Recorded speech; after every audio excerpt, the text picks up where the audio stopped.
विकास कुमार जी कृपया मंच पर आएं और एक बार जोरदार तालियों से स्वागत करेंगे विकास जी का। और इसी बीच स्वागत करने के लिए एक बार मैं मंच पर आमंत्रित करूंगा हमारे डायरेक्टर बिक्की जी का कि कृपया मंच पर आएं और एक बार फूल गुलदस्ता दे करके इनका सम्मानित करें।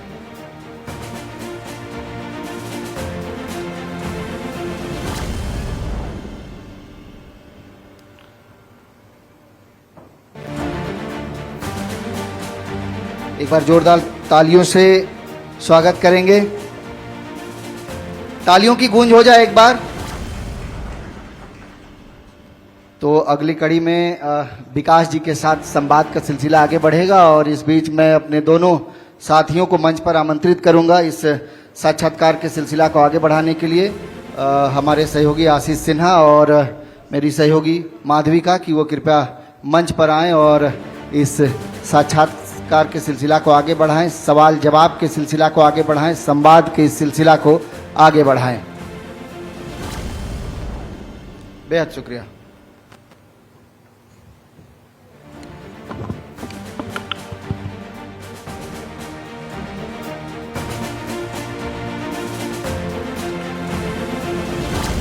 देखिए, जाहिर सी बात है कि जब हजारीबाग की हम लोग बात करते हैं तो हजारीबाग में कई ऐसी चीजें, कई ऐसे क्षेत्र हैं जिनका विकास तो हुआ है, परंतु कहीं ना कहीं आज भी कहीं ना कहीं लोग ठगे महसूस करते हैं। और ऐसे ही हमारा एक क्षेत्र है बड़कागांव विधानसभा, जहां लगातार कोल कंपनियां आके खनन के क्षेत्र में आगे बढ़ रही हैं।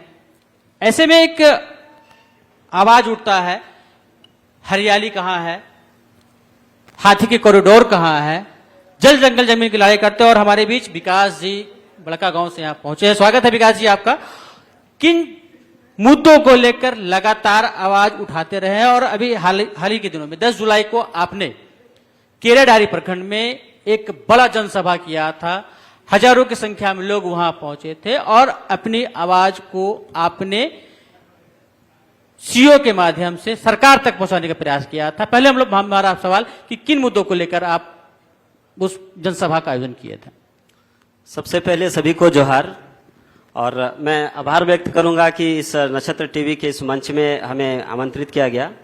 मैं हजारीबाग जिले के केरेडारी प्रखंड के रांची जिले के बॉर्डर में यहां से 70 किलोमीटर दूर एक सुदूरवर्ती क्षेत्र से हूं और उस पंचायत का नाम पताल है। सचमुच वो पताल है और कई मुद्दे के लेकर 10 तारीख को एक बड़ा कार्यक्रम धरना के माध्यम से संबंधित सभी अधिकारियों को ज्ञापन देने का काम किया था।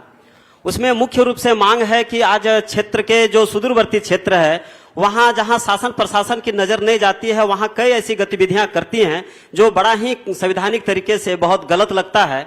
मैं कह दूं कि वहां 5-6 पंचायत ऐसे हैं जहां पर सिर्फ एक हाई स्कूल है और वो हिंदगिर हाई स्कूल। उस हाई स्कूल के 20 किलोमीटर के रेडियस में और कोई हाई स्कूल नहीं है और वहां पर +2 की पढ़ाई के लिए लोगों के पास कोई सुविधा नहीं है।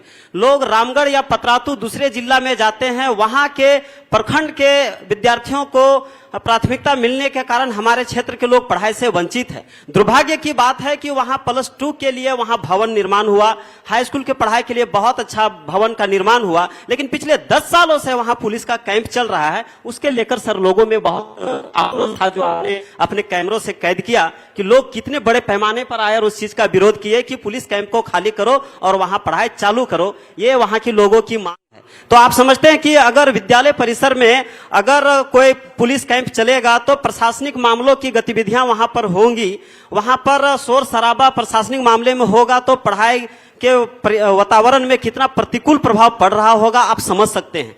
और ऐसे में जब वहां के लोगों को दूसरे जगह एडमिशन नहीं हो पाता है तो सरकार को हम लोग ये मांग करते हैं, इस मंच के माध्यम से भी मांग करते हैं कि एकदम तुरंत इस मामले को संज्ञान में लेते हुए पुलिस पिकेट को खाली करे, क्योंकि शिक्षा को बाधित करके, एक मौलिक अधिकार को बाधित करके वहां अगर प्रशासनिक कार्य चले ये एकदम अपराध है। मैं तो कहूंगा कि मौलिक अधिकार का हनन है।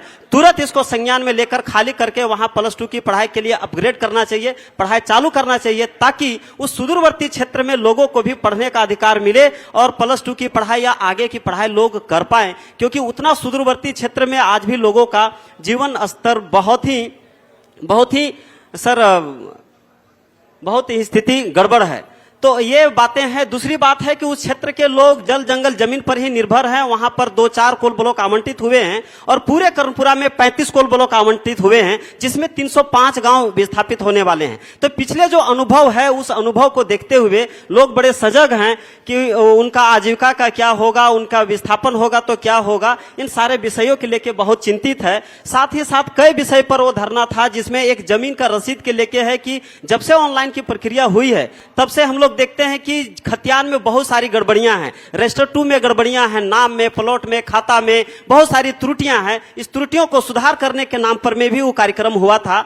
ऐसे और कुछ सीसीएल का फायदा को देखते हुए उस केरेडारी प्रखंड के लगभग 3 पंचायत को चतरा जिला के टंडवा प्रखंड में कर दिया गया, वो भी बिना मतलब ग्राम सभा के या बिना सहमति के, जिसके कारण वहां समय समय पर बहुत आंदोलन होते रहता है। तो वर्षों पुरानी ये मांग है, इन समस्याओं को लेकर वहां होते रहा है। तो इस मंच के माध्यम से मैं चाहूंगा कि उस सीईओ कार्यालय के ज्ञापन के माध्यम से संबंधित अधिकारियों को जो हमने दिया है उस पर कार्रवाई हो। और एक बड़ी बात मैं कहना चाहता हूं मैडम कि झारखंड में ये कोयला जो है कहीं ना कहीं हमारे लिए अभिशाप बन गया है।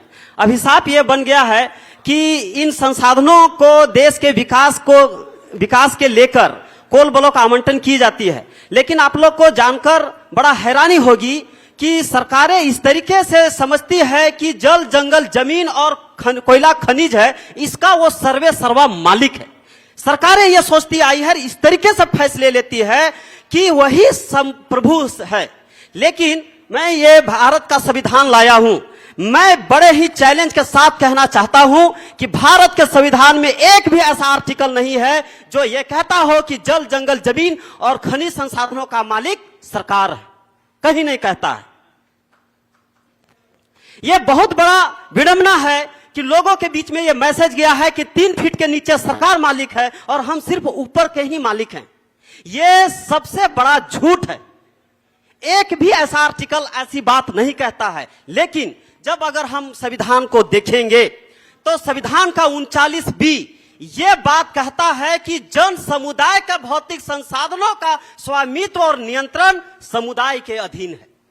यह नहीं कहता कि सरकार का भौतिक संसाधनों का, वो कहता है कि समुदाय का भौतिक संसाधनों का स्वामित्व और नियंत्रण दोनों समुदाय के अधीन है। और आगे 39C में यह बात कहता है कि इन संसाधनों का उपयोग इस प्रकार हो, आर्थिक व्यवस्था इस प्रकार चले जिसमें समुदाय का अहित ना हो और उत्पादन के साधन और पूंजी का अहितकारी से केंद्रण ना हो। मतलब इन संसाधनों का चंद लोगों के हाथ में केंद्रित ना होकर पूरे समुदाय को फायदा हो। अगर हम आगे देखेंगे तो फिर हम पंचायती राज अधिनियम के 243 ZD अगर हम इसको इस संदर्भ में जोड़ के देखेंगे तो स्पष्ट रूप से संविधान गाइडलाइन करता है कि स्वशासन व्यवस्था जो है स्थानीय लोगों का समुदाय के अहित करके आप इन चीजों को नहीं कर सकते। हाँ, सरकार कानून बना सकती है, लेकिन कानून ये नहीं बना सकती है कि वही मालिक है और जो चाहे वो कर सकती है। मैं ऐसा बात इसलिए कह रहा हूं। विकास जी, मैं आपसे एक सवाल करना चाहता हूं कि आप उस क्षेत्र से आते हैं, बड़कागांव विधानसभा, ठीक है। बड़कागांव विधानसभा के बारे में बता दूं कि बड़कागांव विधानसभा क्षेत्र जो है कभी हरी सब्जियों के लिए फेमस था और किसी सेंट्रल मिनिस्टर ने कहा था कि बड़कागांव से टमाटर की जो खेतियां होती है वो पूरे झारखंड, पूरे बिहार, पूरे भारतवर्ष में नहीं होती है और वहां का सॉस बाहर जाएगा। क्या लगता है वो सॉस गया? सॉस तो नहीं गया सर, लेकिन आज वहां के लोगों को धूल मिल रहा है। कहीं पत्थर के पहाड़ बने हैं, कहीं गड्ढे हैं, चारों ओर धूल उड़ रहा है। खेती अब बहुत दिक्कत होती जा रही है और उस क्षेत्र में बहुत सारे ऐसी नदियां हैं जो विलुप्त हो जाएगी। आज गोंदलपुरा का देख सकते हैं कि गोंदलपुरा में 2020 में आवंटन हुआ, तब से वहां बड़े विरोध हो रहा है और 1200 दिनों से ज्यादा समय से लोग धरने में बैठे हैं। लोगों को डर है कि वो जो बदमाही नदी है सदा के लिए खत्म हो जाएगी। वहां जो गुड़ उत्पादन होता है सर पूरे झारखंड में जाता है, धाक जमाता है। वहां के जो धान होती है तो वहां बहुफसली खेती का जमीन है और भूमि अधिग्रहण के सेक्शन 10(2) में ये प्रावधान है कि अगर बहुफसली खेती योग्य जमीन हो तो वहां गैर खेती कार्य नहीं हो सकता है। मतलब अगर कोयला भी हो तो हर हाल में निकाल लेना है, ऐसा कानून नहीं कहता है। वहां ग्रीन कॉरिडोर है, वहां पर एलिफेंट कॉरिडोर है, वहां पर नदियां हैं। अगर ये सारे चीजों का नुकसान कोयले के आय से अगर ज्यादा नुकसान होगा तो ऐसे में वो परियोजनाएं रद्द होनी चाहिए। और वहां के लोग बहुत आशंकित है कि आज वहां आए दिन दुर्घटना होती है, वो जो हाईवा है उससे आए दिन लोग मरते रहते हैं, बिजली का संकट है। तो जिस तरीके से उस क्षेत्र में आज भयावह स्थिति छाई है, लोग बहुत डरे हुए हैं। और बड़कागांव पूर्वी और केरेडारी दक्षिणी के क्षेत्र के लोग जल जंगल जमीन के लिए संघर्ष कर रहे हैं। लेकिन लड़ाई का हमेशा से ही वो साक्षी रहा है और झारखंड में विकास और जो भूमि अधिकार की बहस है वो काफी लंबे से चली आ रही है। आपके अनुसार विकास और लोगों के अधिकारों के बीच में जो संयम है, जो संतुलन है, उसे कैसे बनाया जा सकता है? जी, ये जो विकास है, इस विकास में स्थानीय समुदाय की भागीदारी सुनिश्चित होनी चाहिए। सुनिश्चित इसलिए होनी चाहिए कि हमने अभी संविधान के 2-3 आर्टिकल के माध्यम से हमने कहा कि ग्राम पंचायत, ग्राम सभाएं और शहरी क्षेत्रों में नगर निकाय, ये संवैधानिक संस्थाएं हैं, ये स्थानीय स्वशासन नहीं, ये स्वशासन की संस्थाएं हैं। तो इनको इन संसाधनों पर डिसीजन लेने का संवैधानिक अधिकार है। तो इन स्थानीय जो बॉडी है, स्वशासन की जो संस्थाएं हैं, इसको विश्वास में लेकर इसकी भागीदारी तय करके, उसकी हिस्सेदारी तय करके इन चीजों को हम विकास कर सकते हैं। तो हमारा ये कहना है कि सरकार की पूंजी हो या कॉरपोरेट की पूंजी हो और जनता की जमीन हो और जो लाभांश होगा उसमें बराबर की हिस्सेदारी हो, उसमें एक मोटा पैसा 25% पैसा उस क्षेत्र के डेवलपमेंट के लिए उस ग्राम सभा में जितने लोग हैं सबको शेयर हिस्सेदारी सुनिश्चित होनी चाहिए। और 25% शेयर तो सीधा जितने भी लोगों का जमीन जाएगा उस जमीन मालिक को शेयर मिलनी चाहिए, ताकि वहां स्थानीय लोगों के साथ साथ उस ग्राम प्रभावित क्षेत्रों में रहने वाले लोगों को भी हिस्सेदारी मिल पाएगी। इसके साथ साथ सरकार को भी रॉयल्टी जाएगा और देश में प्रोडक्शन भी काम होगा और उपज भी होगा। लेकिन इसका भी इस बात पे ध्यान में रखते हुए कि हम भावी पीढ़ियों के लिए इन चीजों को सहजते हुए हम जल जंगल जमीन के साथ यहाँ रहने वाले अन्य जो जीव हैं उसको जैव विविधता है, नदियां हैं और वहां रहने वाले लोग हैं, सभी के पर जो व्यापक असर पड़ेगा उसको बैलेंस में रखते हुए हमें माइनिंग करने की जरूरत है। वरना आज हम लोग देखते हैं कि दिल्ली जैसे शहरों में AQI जो है इतना खराब बढ़ता जा रहा है कि लोगों को सांस लेने में दिक्कत हो रही है और सांस से संबंधित अनेक बीमारियां हो रही है। जिस तरीके से पूरे जंगल में काटे जा रहे हैं विकास के नाम पर, आज अगर इसी 18% तक चला गया है, जिस दिन 15% अगर आ जाएगा ना, उस दिन लोग मरने लगेंगे बीमारी से। तो जंगलों को बचाना कितना जरूरी है कि अगर आज ये 20 साल पहले हम लोग ये पानी खरीद के नहीं पीते थे, आज हम लोग खरीद के पी रहे हैं। जिस तरीके से पूरे देश में जंगल की कटाई हो रही है, जिस दिन 15% के आसपास जंगल होगी, आने वाले समय में आप सभी को ऑक्सीजन का सिलेंडर रखना पड़ेगा। पहले एक था कि हम लोग 1 रुपया कॉइन बॉक्स में डालते थे, 1 मिनट बात करते थे। आने वाले समय में हर दुकान के बाहर में वो सिलेंडर लगेगा और आपका चेक होगा, अगर ऑक्सीजन का लेवल कम है तो आप खरीद के सांस आपको ऑक्सीजन लेना पड़ेगा। तो क्या आने वाले समय में हम अपना सांस भी खरीदना चाहते हैं क्या? इसलिए इन चीजों को ध्यान में रखते हुए, स्थानीय लोगों को हिस्सेदारी को सुनिश्चित करते हुए, और मैं ये कोई गलत बातें नहीं कर रहा हूं, ये संविधान ही कहता है कि ये समुदाय का है, तो इसमें सुप्रीम कोर्ट का मैं एक जजमेंट की आप संविधान की लगातार आप संविधान की बात कर रहे हैं और बड़कागांव लगातार मैं जाता रहा हूं, सप्ताह में कब 2 दिन में जाता हूं कवरेज करने के लिए, वहां के लोगों से मिलता। आपने गोंदलपुरा की बात की है, 1200 दिन से वहां लोग धरना प्रदर्शन कर रहे हैं, विरोध कर रहे हैं। मगर क्या लगता है कि उस धरना प्रदर्शन में विरोध करने वाले लोग, अगर 100 लोग विरोध कर रहे हैं तो 100 लोग में से कितने लोग कंपनी के लोग होते हैं? चूंकि मैंने देखा है अपने आंख से। क्या कहेंगे इस पर आप? समाज में तो कुछ लोग ऐसे होते ही हैं, लेकिन संविधान का ये जो भूमि अधिग्रहण का कानून है उसमें निजी कंपनियों के लिए 80% ग्राम सभा के लोगों की सहमति जरूरी है। तो अगर 80% लोगों ने सहमति दे दिया तो कर लीजिए, लेकिन अगर 80% लोग सहमत होते सर, तो दर्जनों बार से ज्यादा बार ग्राम सभाएं रद्द हुई हैं। ग्राम सभाएं रद्द हुई है, मतलब ग्राम सभा को इनगोर करके आप जबरदस्ती माइनिंग नहीं कर सकते। एक व्यक्ति का विकास इस देश का विकास नहीं है, निजी कंपनियों का विकास इस देश के विकास नहीं है, क्योंकि ऐसा हमारा संविधान इजाजत नहीं देता है। हमारे संविधान में कहीं भी निजीकरण की बात नहीं है, हमारे संविधान में समाजवादी विचार। तो क्या लगता है कि आपके बात, आप लगातार संविधान की बात करते हैं, बड़कागांव की बात कर रहे हैं, जल जंगल जमीन की बात करते हैं, तो क्या लगता है कि जिस तरह से कई कोल कंपनियां आपके क्षेत्र में काम कर रही हैं, कल का बड़कागांव और आज का बड़कागांव में कितना बदलाव देखा? दूसरी बात, पहले हमारी बात कंप्लीट होने दे। एक ही परिवार के लोगों ने वहां राज किया, आज भाजपा शासित विधायक वहां है। क्या लगता है कि उनके कान तक लोगों की बात नहीं पहुंच पाती है? क्या लगता है कि कंपनियां वहां हावी हैं? ऐसे में आपकी आवाज को सरकार तक, प्रशासनिक पदाधिकारी तक कैसे पहुंचा सकता? ये बड़ा दुर्भाग्य की बात है कि वहां के लोग, मैं खुद 2009 से आंदोलन में हूं। हमारा बुंडू कोल ब्लॉक में जब पहला लोक सुनवाई हुआ था, उस दिन से मैं इस कार्यक्रम में 2009 से, और तब से वहां 3-4 बार कोल ब्लॉक रद्द हुए हमारे क्षेत्र में। और ऐसे हर जगह चल रहा है। इसके बावजूद इस क्षेत्र के जितने भी राजनीतिक दल के लोग हैं, ये सारे लोग कोई भी इस विषय को समझना ही नहीं चाहते हैं कि लड़ाई किस बात की है, क्योंकि इसके पीछे चुनावी चंदा का खेल है। चाहे सत्ता पक्ष हो चाहे विपक्ष हो, सभी लोग चुनावी चंदा के चक्कर में संविधान कानून को सबको आंख बंद करके रखे हुए हैं। सरकार सब जानती है कि संविधान को धज्जियां उड़ाकर वहां पर कंपनियां हावी हो रही हैं। बिना मुआवजा दिए फसलों को रौंद दिया जाता है, गाड़ियां चलाई जाती है, लोगों को हड़काया जाता है। गोंदलपुरा के लोगों को 100 से ज्यादा केस एक व्यक्ति पर हुआ है।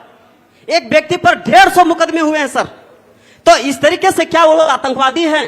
क्या वो लोग देशद्रोही हैं? क्या वो लोग बंदूक लेकर मारने आ रहे थे? क्या कर रहे थे? अपनी जमीन बचाना, अपनी गांव बचाने की बात करना, न्याय समय संवैधानिक बात करना अपराध है क्या? 150 मुकदमे आपने कर दिए। पहले वहां के लोग पानी खरीद के नहीं पीते थे, आज हर गांव में 20 लीटर वाला पानी। ये विकास हुआ है सर बड़का गांव का, ये विकास हुआ है। आज वहां आए दिन किसी भी समय में आप कभी भी सर वहां अगर रास्ते में चल रहे हैं, कब आप प्यारे हो जाएंगे इसकी कोई अता पता नहीं है। यहां से इतना बड़े पैमाने पर कोयला निकल रहा है, लेकिन आज भी वहां बिजली संकट बहुत बड़ी समस्या है सर। आज भी सुदूरवर्ती क्षेत्रों में शिक्षा के लेकर, पेयजल के लेकर, तमाम चीजों के लेकर बहुत ही सारी समस्याएं भरी पड़ी है। तो अगर ये कंपनियों के आने से कोई गांव का लोग बहुत विकास हो गए, वहां के लोग डॉक्टर इंजीनियर बन गए, आर्थिक रूप से संपन्न हो गए, बहुत एकदम मालेमाल हो गए, तब तो फिर भाई जमीन दे देना चाहिए। लेकिन ये ऐसा स्थिति नहीं है। ये स्थिति बहुत भयावह है कि लोग कहां कहां बिखर जाते हैं, कहां चले जाते हैं, कोई अता पता नहीं चलता है। और सर आउटसोर्सिंग कंपनियां, ये जो निजीकरण हो रहा है, पहले अगर सीसीएल जैसी कंपनियां थी तो कोई बात होता विकास था। जी, आप यहाँ पर नक्षत्र संवाद में आई और अपनी बेबाकी से सारे सवालों का जवाब दिया, अपनी मांगों को भी रखा, उसके लिए आपका बहुत बहुत धन्यवाद। धन्यवाद। लेकिन फिर कभी मौका मिलेगा तो हमें एक बात सुप्रीम कोर्ट को जरूर सुनना चाहिए। 8 जुलाई 2013 का एक फैसला आया कि जमीन मालिक ही खनिज का मालिक है, सरकार नहीं। चलिए, बेहद तो शुक्रिया। ये जो सबसे बड़ी झूठ है, इस झूठ को हम सबको समझना चाहिए और वहां की जनता समझे। और ये राजनीतिक दल या सरकारों से नहीं बचेगी, अपनी लड़ाई लड़ने के लिए खुद आगे आना पड़ेगा। और जो हो रहा है उसका मैं खिलाफत करता हूं। जनता से अपील है कि इस लड़ाई को अपने हाथ में ले, और भूमि अधिकार एवं सामाजिक न्याय मंच इस लड़ाई को लड़ेगी। आप सभी का सहयोग से हम इस क्षेत्र को बचाने के लिए और न्याय सम्मत, संविधान सम्मत विकास की बात हम लोग करेंगे, और हर एक लोगों को इन संसाधनों पर हिस्सेदारी मिले ताकि सबकी तरक्की हो सके। ऐसा विकास की परिकल्पना। बहुत बहुत धन्यवाद चलिए, विकास जी। बहुत बहुत शुक्रिया, बहुत बहुत धन्यवाद। शुक्रिया। और इस संवाद कार्यक्रम की कड़ी में आप इस मंच पर आए, अपनी बात रखें, और जो कार्य आप कर रहे हैं, जाहिर तौर पर हम लोगों की तरफ से की शुभकामनाएं हैं कि जल जंगल जमीन की लड़ाई आप इसी तरह जारी रखें।